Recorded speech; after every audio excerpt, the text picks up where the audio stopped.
যখন আপনি বাংলাদেশের পাসপোর্ট গলায় ঝুলিয়ে দেশের বাইরে বের হবেন, তখন আপনি অনুভব করতে পারবেন যে এই পাসপোর্টটা একটা দাসত্ব। এই পাসপোর্ট নামে বাংলাদেশি পাসপোর্ট যে আপনার গলায় ঝুলিয়ে দেওয়া হয়েছে, এটা একটা দাসত্বের আলামত।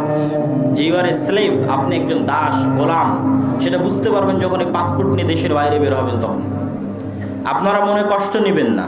যেই স্পেন, যেই ফ্রান্সের আপনারা খেলা দেখছেন, যে আর্জেন্টিনা, যেই ব্রাজিলের আপনারা খেলা দেখছেন, ওই স্পেনে ভিজিট ভিসার আবেদন করলেও রিজেক্ট হয়ে যাবে না, ঢুকতে দেবে না। কারণ আপনার পাসপোর্ট হচ্ছে Bangladeshi, your nationality is Bangladeshi. আপনার পাসপোর্ট, ন্যাশনালিটি, জাতীয়তা, নাগরিকত্ব কি বাংলাদেশি, মানে আপনি থার্ড ওয়ার্ল্ড কান্ট্রির নাগরিক, তৃতীয় বিশ্বের নাগরিক। আপনি প্রথম বিশ্বের সকল দেশে অবাধে প্রবেশের সুযোগ আপনার নাই। যদি সুযোগ হয়ও, তাহলে যারা প্রথম বিশ্বের নাগরিক তাদের ইমিগ্রেশনে যেই পরিমাণে চেকিং হবে, যখন দেখবে বাংলাদেশ, আপনাকে তখন 1 ঘন্টা, 5 ঘন্টা, 10 ঘন্টা, 20 ঘন্টা ন্যাংটা করে আপনাকে পরীক্ষা করবে। তাহলে এই পাসপোর্টটা কি আপনার দাসত্বের আলামত নয়? দাসত্বের আলামত। কিন্তু এই পাসপোর্ট গলায় ঝুলিয়ে যারা আপনাকে ন্যাংটা করে ইমিগ্রেশনে আপনাকে চেকিং করবে, আপনার এই ন্যাশনালিটি হওয়ার কারণে যে ওর বাংলাদেশি, সেই বাংলাদেশে বসে আপনি এবার তাদের খেলা দেখেন। তাহলে আপনার ভাগ্যে যদি গোলামি না থাকে, তাহলে কার ভাগ্যে গোলামি থাকবে? কে গোলামি করবে? শয়তান চায় মানুষকে মৃত্যুর কথা ভুলিয়ে রাখতে, মানুষ যেন মরণের কথা স্মরণ না করতে পারে। তো আগের যুগে শয়তানকে মানুষকে এই কথাটা ভুলিয়ে রাখতে কষ্ট বেশি হতো। আর আজকের যুগে যখন থেকে এই মোবাইল এসেছে, তখন থেকে, এবং এই যে খেলাধুলা, জুয়া, খেলার সাথে তো জুয়া ওতপ্রোতভাবে জড়িত।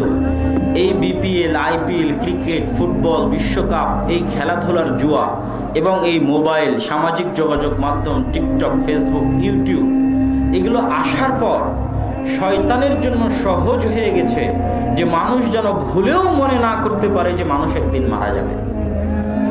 কেন? ঘুমাতে ঘুমাতেও মোবাইল চালায়, ঘুম থেকে উঠেও মোবাইল চালায়, চলতে ফিরতে খেলার গল্প, উঠতে বসতে খেলার গল্প, সব সময় নতুন নতুন চমক এবং নতুন নতুন নিউজ এবং নতুন নতুন ভিডিও স্ক্রল করতে করতে ঘন্টা পার হয়ে যাবে। প্রতি সেকেন্ডে নতুন নিউজ, নতুন কিছু। আর যারা মানুষের সাইকোলজি জানে, সেই গবেষকরাই সামাজিক যোগাযোগ মাধ্যম তৈরি করে, তথা আমার এবং আপনার সাইকোলজি মানসিকভাবে গবেষণা করে কিভাবে ফেসবুকের ফিচারকে এমনভাবে সাজানো যায় যেন আপনি ফেসবুকে ঢুকলে আধা ঘন্টা, 1 ঘন্টার আগে বের না হতে পারেন। এটা গবেষণা করা হয়। টিকটকের ফিচারকে কিভাবে এমনভাবে সাজানো যায় যেন একবার টিকটকে ঢুকলে আপনি আধা ঘন্টা, 1 ঘন্টার আগে বের না হতে পারেন। আর আমরা কেউই বুঝতে পারি না যে আমরা সবাই নিজের অজান্তে এই ফেসবুক, এই ইউটিউব, টুইটার, টিকটক এদের পণ্য হিসেবে ব্যবহৃত হচ্ছে। এটা কিন্তু আমরা কেউ অনুভব করতে পারি না। আমরা কিন্তু সবাই দিন শেষে একটা প্রোডাক্ট। তারা সবাই আমাদেরকে একটা পণ্য হিসেবে ব্যবহার করতেছে। কিভাবে পণ্য হিসেবে ব্যবহার করতেছে? আপনি যদি গুগলে সার্চ করেন টিকিটের বিষয়ে, তাহলে তার আধা ঘন্টা পরে যদি আপনি ফেসবুকে যান, দেখবেন টিকিটের অ্যাড আপনার মোবাইলে চলে আসছে, শো করতেছে। অথচ আধা ঘন্টা আগে আপনি টিকিট নিয়ে সার্চ করেছিলেন। তাহলে আপনি যে টিকিট নিয়ে সার্চ করলেন, এটা তারা জানতে পারল। জানতে পারার পরে আপনার সামনে টিকিট বিষয়ক অ্যাড পেশ করা হলো। তাহলে আপনার সকল তথ্য, সকল প্রাইভেসি তাদের কাছে পাচার হয়ে যাচ্ছে, এবং সেই তথ্য, সেই ইনফরমেশনকে ভিত্তি করে তারা আপনাকে পুঁজি করে বিভিন্ন কোম্পানির সাথে বিজনেস করতেছে। তাহলে দিন শেষে আমি আর আপনি একটা প্রোডাক্ট। তো যাক, ওই কথায় আমি না যাই। আমি যেটা বলতে চাচ্ছি সেটা হচ্ছে, শয়তান চেষ্টা করে এই সমস্ত জুয়া, এই সমস্ত নগ্নতা, এই সমস্ত বেহায়াপনা দিয়ে মানুষকে কি ভুলিয়ে রাখতে? কি ভুলিয়ে রাখতে? মৃত্যু ভুলিয়ে রাখতে, যে আমরা একদিন মারা যাব। এটা সবচেয়ে বাস্তব, সবচেয়ে বড় রিয়ালিটি। 2 নাম্বার, ওই একই জিনিস প্রয়োগ করে সাম্রাজ্যবাদী শক্তি চায় আপনাকে গোলাম বানিয়ে রাখতে। একই মূলনীতি, একই পদ্ধতি ব্যবহার করে, যেই মূলনীতি ব্যবহার করে শয়তান আমাকে আপনাকে ভুলিয়ে রেখেছে যে আমরা মারা যাব, ওই একই মূলনীতি, একই পদ্ধতি ব্যবহার করে সাম্রাজ্যবাদী শক্তি চায় আমাকে এবং আপনাকে গোলাম বানিয়ে রাখতে। কিভাবে? আচ্ছা, যেই মাথা থেকে পারমাণবিক বম আবিষ্কার হয়েছে, ওই যে ছেলেটা গতকাল আর্জেন্টিনার খেলা দেখলো, ওর মাথায় কি ওই রকম ব্রেন আপনারা মনে করেন নাই? এরকম ব্রেন কি তার মাথায় থাকতে পারে না বলেন? থাকতে পারে না পারে।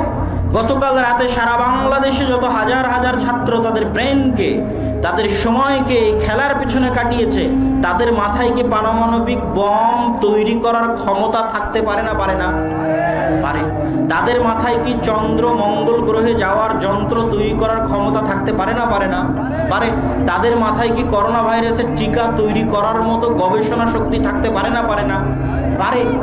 কিন্তু উন্নত বিশ্ব, ফার্স্ট ওয়ার্ল্ড কান্ট্রি, যারা সাম্রাজ্যবাদী শক্তি, যারা চায় আমাকে এবং আপনাকে গোলাম বানিয়ে রাখতে, তারা চায় না যে আপনার মেধা ওই জ্ঞানের পিছনে ব্যয় হোক। তখন আপনার মেধার প্রোডাক্টিভিটি নষ্ট হয়ে যায়। প্রোডাক্টিভ প্রতিটা মেশিন উৎপাদন করে, আমরাও একটা মেশিন, বিশাল যন্ত্র। পৃথিবীর সবচেয়ে বড় সম্পদ আমাদের এই মাথা। এই বিশাল শক্তিশালী পাওয়ারফুল যন্ত্র, এখান থেকে আমি কি উৎপাদন করছি প্রতিদিন? এই উৎপাদন ক্ষমতা নষ্ট করে দিবে মোবাইল, এই উৎপাদন ক্ষমতা নষ্ট করে দিবে জুয়া, উৎপাদন ক্ষমতা নষ্ট করে দিবে খেলা। তাহলে রেজাল্ট কি দাঁড়াবে? রেজাল্ট দাঁড়াবে যে এই বাংলাদেশিরা, এই বাঙালিরা, তোরা জন্ম নিবি, খেলা দেখবি আর মারা যাবি, জন্ম নিবি, খেলা দেখবি আর মারা যাবি, আর আমরা জ্ঞান বিজ্ঞান আবিষ্কার করবো আর তোদেরকে গুলি করে তোদেরকে মারবো। ঠিক আছে না?